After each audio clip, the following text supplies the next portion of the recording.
The Secret Garden by Frances Hodgson Burnett. Chapter 25.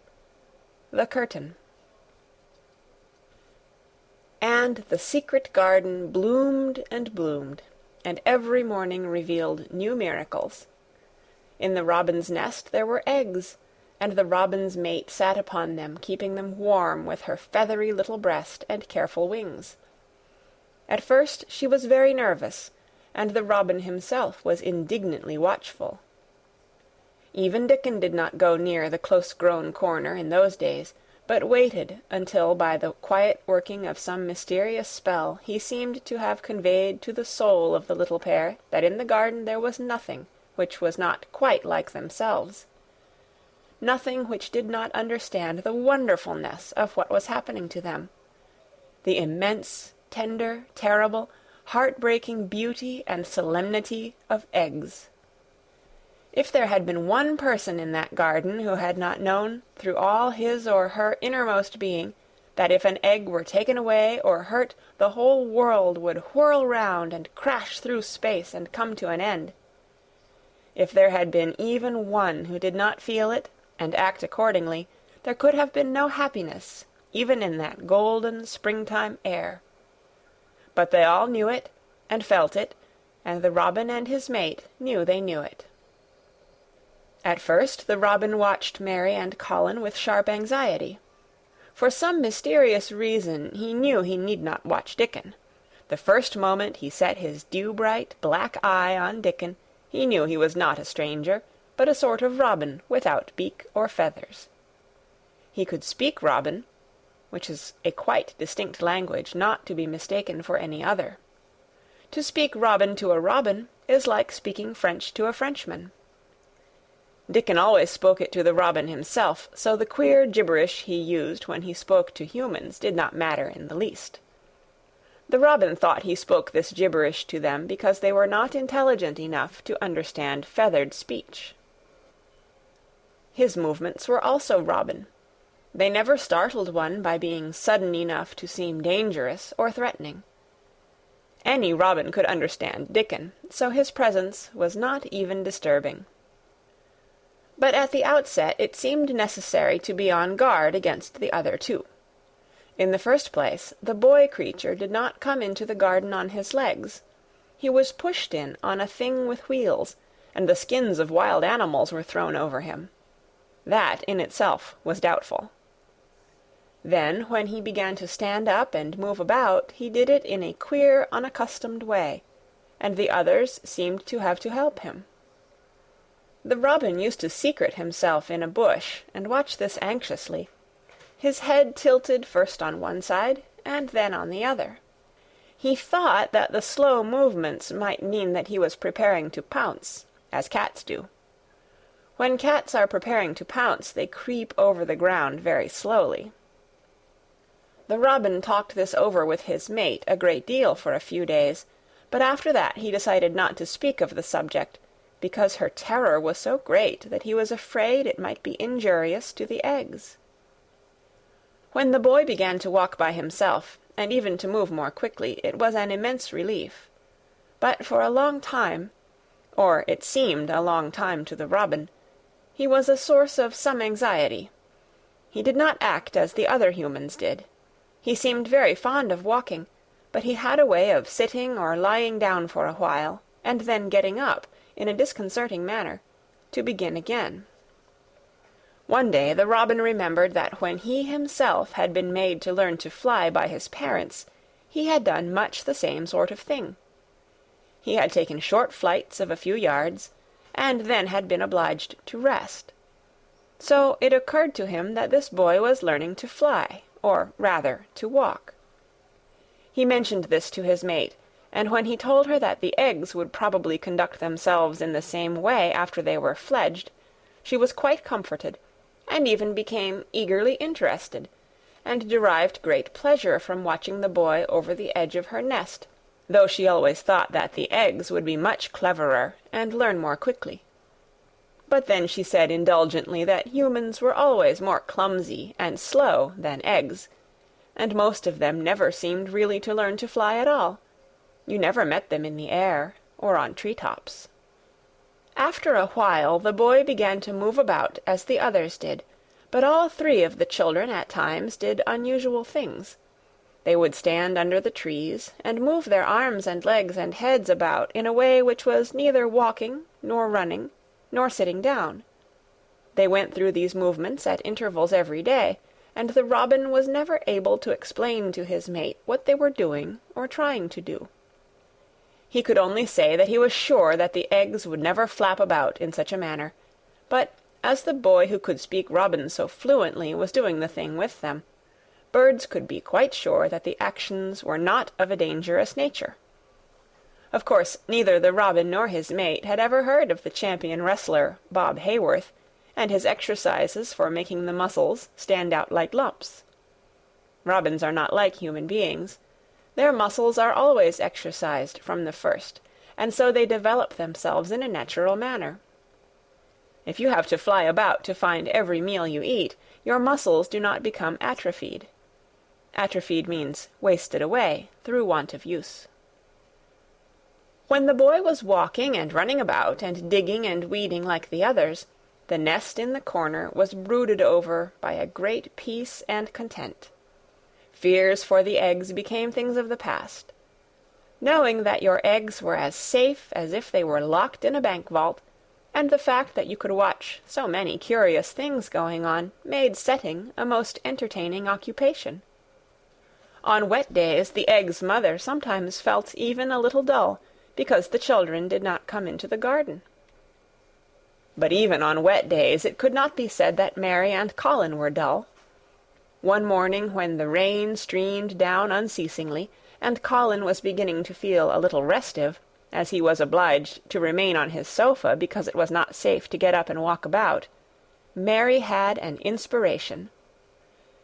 "Now that I am a real boy," Colin had said, "my legs and arms and all my body are so full of magic that I can't keep them still.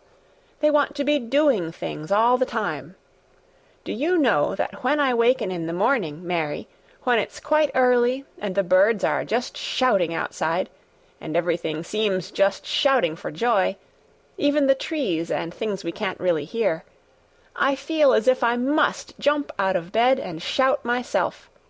If I did it, just think what would happen." Mary giggled inordinately. "The nurse would come running, and Mrs. Medlock would come running, and they would be sure you had gone crazy, and they'd send for the doctor," she said. Colin giggled himself. He could see how they would all look, how horrified by his outbreak, and how amazed to see him standing upright. "I wish my father would come home," he said. "I want to tell him myself. I'm always thinking about it. But we couldn't go on like this much longer. I can't stand lying still and pretending, and besides, I look too different. I wish it wasn't raining today." It was then Mistress Mary had her inspiration. "Colin," she began mysteriously, "do you know how many rooms there are in this house?" "About 1,000, I suppose," he answered. "There's about 100 no one ever goes into," said Mary. "And one rainy day I went and looked into ever so many of them. No one ever knew, though Mrs. Medlock nearly found me out. I lost my way when I was coming back, and I stopped at the end of your corridor. That was the second time I heard you crying." Colin started up on his sofa. 100 rooms no one goes into," he said. "It sounds almost like a secret garden. Suppose we go and look at them. You could wheel me in my chair, and nobody would know where we went." "That's what I was thinking," said Mary. "No one would dare to follow us. There are galleries where you could run. We could do our exercises. There is a little Indian room where there is a cabinet full of ivory elephants. There are all sorts of rooms." "Ring the bell," said Colin. When the nurse came in, he gave his orders. "I want my chair," he said. "Miss Mary and I are going to look at the part of the house which is not used. John can push me as far as the picture gallery, because there are some stairs. Then he must go away and leave us alone until I send for him again." Rainy days lost their terrors that morning. When the footman had wheeled the chair into the picture gallery, and left the two together in obedience to orders, Colin and Mary looked at each other, delighted. As soon as Mary had made sure that John was really on his way back to his own quarters below stairs, Colin got out of his chair. "I am going to run from one end of the gallery to the other," he said, "and then I am going to jump, and then we will do Bob Hayworth's exercises." And they did all these things and many others. They looked at the portraits, and found the plain little girl dressed in green brocade, and holding the parrot on her finger. "All these," said Colin, "must be my relations. They lived a long time ago. That parrot one, I believe, is one of my great-great-great-great-aunts. She looks rather like you, Mary, not as you look now, but as you looked when you came here. Now you are a great deal fatter and better looking." "So are you," said Mary, and they both laughed. They went to the Indian room and amused themselves with the ivory elephants. They found the rose-colored brocade boudoir and the hole in the cushion the mouse had left, but the mice had grown up and run away, and the hole was empty. They saw more rooms and made more discoveries than Mary had made on her first pilgrimage. They found new corridors and corners and flights of steps, and new old pictures they liked, and weird old things they did not know the use of. It was a curiously entertaining morning, and the feeling of wandering about in the same house with other people, but at the same time feeling as if one were miles away from them, was a fascinating thing. "I'm glad we came," Colin said. "I never knew I lived in such a big, queer old place. I like it. We will ramble about every rainy day. We shall always be finding new, queer corners and things." That morning they had found, among other things, such good appetites that, when they returned to Colin's room, it was not possible to send the luncheon away untouched. When the nurse carried the tray downstairs, she slapped it down on the kitchen dresser so that Mrs. Loomis, the cook, could see the highly polished dishes and plates. "Look at that," she said. "This is a house of mystery, and those two children are the greatest mysteries in it." "If they keep that up every day," said the strong young footman John, "there'd be small wonder that he weighs twice as much to-day as he did a month ago. I should have to give up my place in time for fear of doing my muscles an injury." That afternoon Mary noticed that something new had happened in Colin's room. She had noticed it the day before, but had said nothing, because she thought the change might have been made by chance. She said nothing to-day, but she sat and looked fixedly at the picture over the mantel. She could look at it because the curtain had been drawn aside. That was the change she noticed. "I know what you want me to tell you," said Colin, after she had stared a few minutes. "I always know when you want me to tell you something. You are wondering why the curtain is drawn back. I am going to keep it like that." "Why?" asked Mary. "Because it doesn't make me angry any more to see her laughing. I wakened when it was bright moonlight 2 nights ago, and felt as if the magic was filling the room and making everything so splendid that I couldn't lie still. I got up and looked out of the window. The room was quite light, and there was a patch of moonlight on the curtain, and somehow that made me go and pull the cord. She looked right down at me as if she were laughing because she was glad I was standing there. It made me like to look at her. I want to see her laughing like that all the time. I think she must have been a sort of magic person, perhaps." "You are so like her now," said Mary, "that sometimes I think perhaps you are her ghost made into a boy." That idea seemed to impress Colin. He thought it over, and then answered her slowly. "If I were her ghost, my father would be fond of me." "Do you want him to be fond of you?" inquired Mary.